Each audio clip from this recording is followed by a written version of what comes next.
কৃষ্ণনগর নামক একটি গ্রাম ছিল। সেই গ্রামের পাশ দিয়ে বিশাল এক নদী বয়ে গেছিল। ওই নদীর পাড়ে একটা বিশাল বড় বটগাছ ছিল, আর ওই বটগাছে বাস করত এক দুষ্টু মেছো ভূত।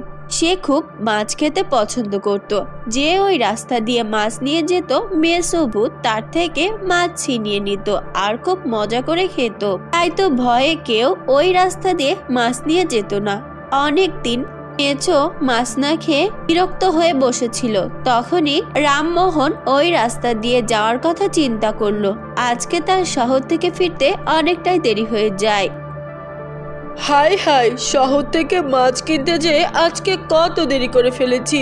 এখন তো এই বটগাছের নিচে দিয়ে যাওয়া ছাড়া আর কোনো রাস্তা নেই। কিন্তু এত মাছ নিয়ে আমি এই বটগাছের নিচে দিয়ে কিভাবে যাব? যদি মেছো দেখে ফেলে তবে তো সব মাছগুলো ও আমার থেকে ছিনিয়ে নেবে। এখন আমি কি করি? পেয়েছি উপায়। আমি বরং আমার জামার মধ্যে সব মাছগুলো ঢুকিয়ে ফেলি, তবে ও আর আমার হাতে মাছ দেখতে পাবে না। এই কথা ভেবে রামমোহন তার জামার মধ্যে একে একে সব মাছগুলো ভর্তি করে ফেলে। তারপর সে বলে, এই যে সব মাছগুলো আমার জামার মধ্যে ভর্তি করে ফেলেছি। এখন ওই মেছোর আর সাধ্য নেই আমার হাত থেকে মাছ ছিনিয়ে নেওয়ার। ও তো আমার মাছগুলো খুঁজেই পাবে না। হা হা হা। এই কথা ভেবে রামমোহন খুশি মনে সেই বটগাছের নিচ দিয়ে হেঁটে যায়। আর ওই বটগাছের ডালে মেছো পা ঝুলিয়ে বসেছিল। এদিকে বাতাসে মাছের গন্ধ ভেসে আসা দেখে মেছো বলে, কিছুই তো বুঝতে পারছি না, এখান থেকেই তো মাছের গন্ধ আসছে, কিন্তু ওই রামমোহনের হাতে তো কোনো মাছ নেই। বুঝেছি, আমায় বোকা বানানো হচ্ছে, তাই না? কত বছর আমি মাছ খাই না, আজকে তো আবার মাছ খুঁজে বের করতেই হবে। এরপর মেছো ভূত রামমোহনের সামনে প্রকট হয়। তখন রামমোহন ভয়ে কাঁপতে থাকে। এই, তোর কাঁপাকাঁপি বন্ধ করে আমায় মাছগুলো তাড়াতাড়ি দে বলছি। আমায় মাছ দে, আমার খুব মাছ খেতে ইচ্ছা করছে। তোর শরীর থেকে মাছের গন্ধ আসছে, দ্রুত আমায় মাছ দে বলছি। দেখ মেছো, আমার কাছে কোনো মাছ নেই। শুধু শুধু আমার শরীর থেকে মাছের গন্ধ তুই কোথায় পেলি? আমায় যেতে দে। আমি তো মাছ বাজারের মধ্য দিয়ে হেঁটে এসেছি, তাই হয়তো একটু মাছের গন্ধ আসছে। তুই কি আমায় বোকা পেয়েছিস নাকি, যে বানিয়ে বানিয়ে গল্প বলবি আর আমি তা বিশ্বাস করে নেব? আমি তোর খুব কাছে, আর আমি তোর জামার মতো থেকে মাছের গন্ধ পাচ্ছি। তাড়াতাড়ি আমায় মাছ দে। এইভাবে মেছো ভূত বারবার রামমোহনের কাছে মাছ চাইতে থাকে, কিন্তু রামমোহন কিছুতেই তার মাছগুলো বের করে না। অবশেষে মেছো ভূত তাকে জোরে জোরে ঝাঁকাতে থাকে, সাথে সাথে সব মাছগুলো একে একে নিচেই পড়ে যায়। তখন রামমোহন সেই মাছগুলো তুলতে যাবে, ঠিক ওই সময় মেছো সব মাছ নিয়ে দ্রুত ওই বট গাছের মগডালে উঠে বসে পড়ে আর মজা করে ওই মাছগুলো খেতে থাকে। হাই হাই, কত কষ্টে উপার্জন করা টাকা দিয়ে মাছ কিনেছিলাম, স্বাদের মাছগুলো কিনা ওই দুষ্টু মেছো ভূত গাছের মগডালে বসে বসে মজা করে খাচ্ছে। আজকে আমি বাড়িতে যেয়ে এক টুকরো মাছও খেতে পারবো না। তবে রে মেছো, তোর জন্য আমি কালকে উচিত শিক্ষা দেওয়ার একটা ব্যবস্থা বের করছি, তারপর দেখবি মজা।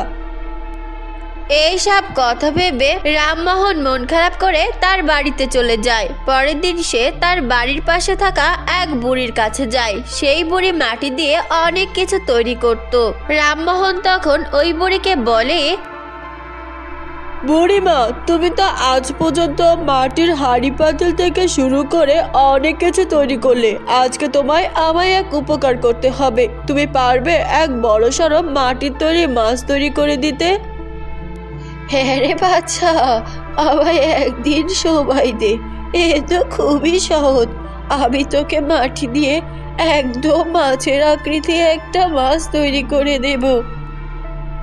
এরপর বুড়িমা খুব সুন্দর করে একটি নকল মাছ তৈরি করে। মাটির তৈরি এত শক্ত নকল মাছটি দেখে রামমোহন অনেক খুশি হয়। এরপর সেই মাছটির মধ্যে সে অনেকগুলো মাছের আষ্টে ভরে দেয়। তারপর সেই নকল মাছ হাতে নিয়েই রামমোহন চলে যায় ওই বট গাছের নিচে। তখন মেছো ভূত আর দেরি সহ্য করতে পারে না, সে এক লাফে নিচে নেমে আসে আর ওই মাছটি নিয়ে আবারও ডালে বসে। তারপর সে যখনই ওই মাছটির ওপর কামড় দিতে যায় সাথে সাথে তার দাঁত ভেঙে যায়। তখন সে রেগে গিয়ে বলে, আমার মাথা কি হলো? আমার দাঁত তো ভেঙে গেল। ওরে আমি কি খেলাম রে? ওরে মাছে তো শক্ত কিভাবে হলো? তবে রামমোহন তোর মজা আমি দেখাচ্ছি।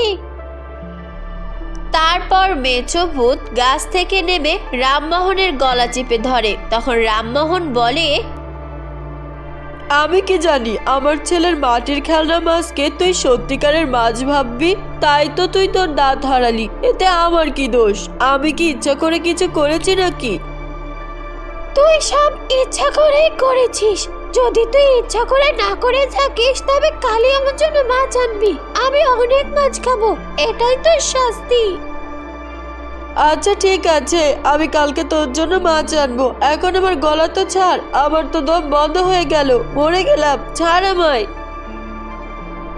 এরপর রামমোহন কোনো মতে মেছো ভূতের হাত থেকে বেঁচে বাড়িতে চলে যায়। তারপর সে অনেক ভেবে একটা মাটির কলসির মধ্যে কয়েকটা কাঁকড়া ও শিঙি মাছ ভর্তি করে রাখে আর পরের দিন সেই কলসি নিয়ে মেছো ভূতের কাছে আসে। তখন মেছো ভূত খুশি মনে কলসিতে হাত দেয়, সাথে সাথে শিঙি মাছগুলো তার হাতে কাটা ফুটিয়ে দেয়। এটা দেখে রামমোহন বলে, তুই এত বোকা আমার জানা ছিল না। আমি তো ভেবেছিলাম তুই অনেক চালাক। আরে বোকা, তুই কখনোই এভাবে জীবিত মাছ খেতে পারবি? তোকে তো অদৃশ্য হয়ে ওই হাড়ির মধ্যে ঢুকে ওদেরকে মেরে তারপর খেতে হবে। ও আচ্ছা এই কথা, তা আমায় আগে বলবি না? আমি এখনই তবে অদৃশ্য হয়ে ওই ছোট্ট হাড়ির মধ্যে ঢুকে পড়ছি, তারপর ওই হাড়ির মাছগুলো মেরে খুব মজা করে খাবো। এরপর মেছো ভূত অদৃশ্য হয়ে সেই কলসির মধ্যে প্রবেশ করে, সাথে সাথে রামমোহন সেই কলসির ঢাকনা আটকে দেয়। তখন মেছো ভূত চিৎকার করতে থাকে, কিন্তু সে ওই কলসি থেকে বের হতে পারে না। বেশ হয়েছে, এবার ওর মধ্যে তুই ওই কাঁকড়া আর শিঙি মাছের গুঁতো আর কামড় খেয়ে মর। তোকে তো এখন আমি এই নদীর পানিতে ভাসিয়ে দিব, তারপর তুই কিভাবে মানুষকে এইভাবে বিরক্ত করিস সেটা দেখব। এরপর রামমোহন সেই কলসিটিকে নদীর পানিতে ভাসিয়ে দেয়। ওই ঘটনার পর থেকে আর কখনোই মেছো ভূতের উৎপাত গ্রামবাসী লক্ষ্য করেনি। মেছো ভূতকে আর কখনোই আশপাশের কোথাও দেখা যায় না। ছোট্ট বন্ধুরা, আমাদের আজকের এই গল্পটি তোমাদের কাছে কেমন লেগেছে? যদি ভালো লেগে থাকে তাহলে এখনই একটা লাইক দিয়ে আমাদের চ্যানেলটিকে সাবস্ক্রাইব করে দাও। ধন্যবাদ।